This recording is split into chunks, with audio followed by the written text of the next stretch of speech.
Hello and welcome to game 6 against W. Morrison. We have a kingdom up on the board here. We have some draw in Wolf and Hunting Grounds village in Bandit Camp. The Diplomat can be a village too, but I don't see how you trigger the Diplomat. They would have to play a werewolf or something and then have that happen. I think importantly, there's Sea Hag in the top left there.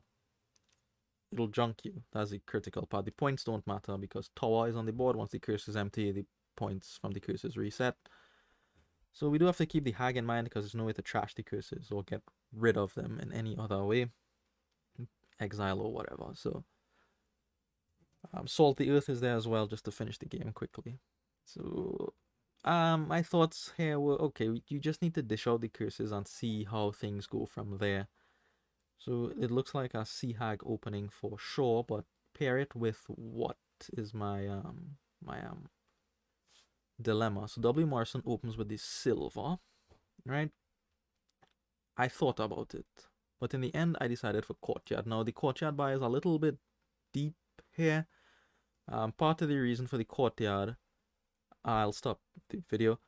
Part of the reason for the Courtyard is to see my Sea Hag more quickly. Courtyard has this very elegant ability to top deck a card from your hand, so you don't have any terminal collision if there's just Courtyard and Sea Hag in your deck ever. Sea Hag, if drawn by the Courtyard, just goes on top of the deck. And I thought the extra 2 cards from the Courtyard would let me dish out curses more quickly. There's also another idea with the Courtyard, and that involves Tower. With all the curses in the deck, I think it'll be a little difficult to get to the expensive cards like Werewolf and Hunting Grounds.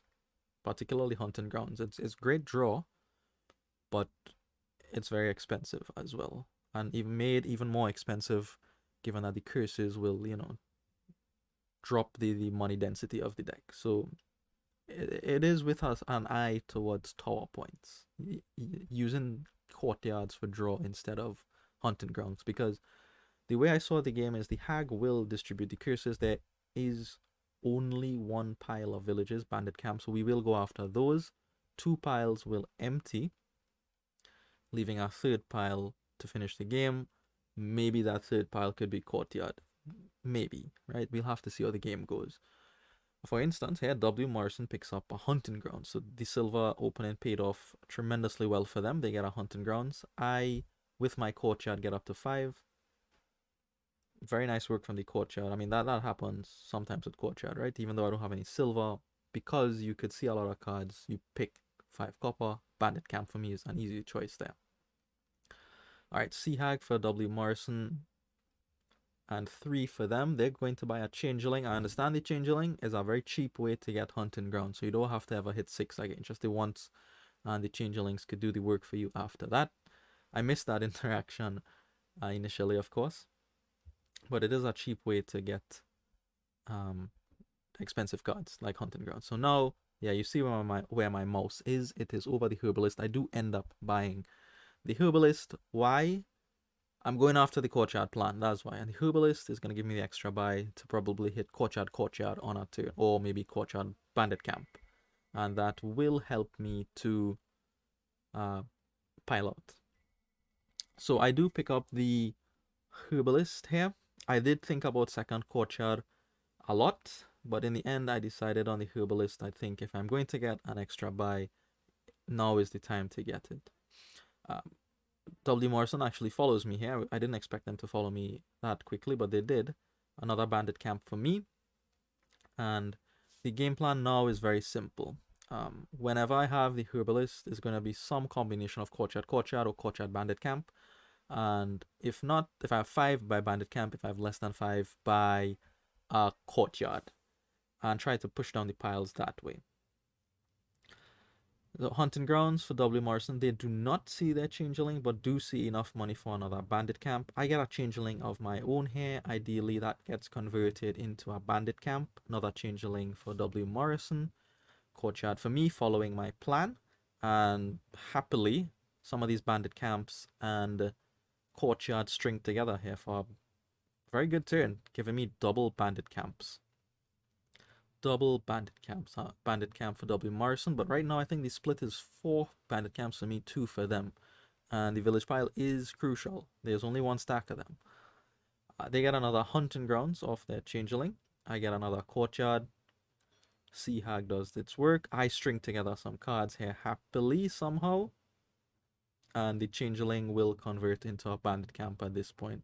Sea Hag comes out, bandit camp number 5, bandit camp number 6. So that gives me the lead in the tower points there. And the lead in the village pile, critical pile to have the lead in. Herbalist is going to get me double courtyard, and we are running very quickly towards an end game here. 1 bandit camp is left, 2 courtyards are left, 5 curses are left even. Tricky position for wmorrison. They have to take that bandit camp. They cannot give it to me. Then the split is way off, which hurts both their score and their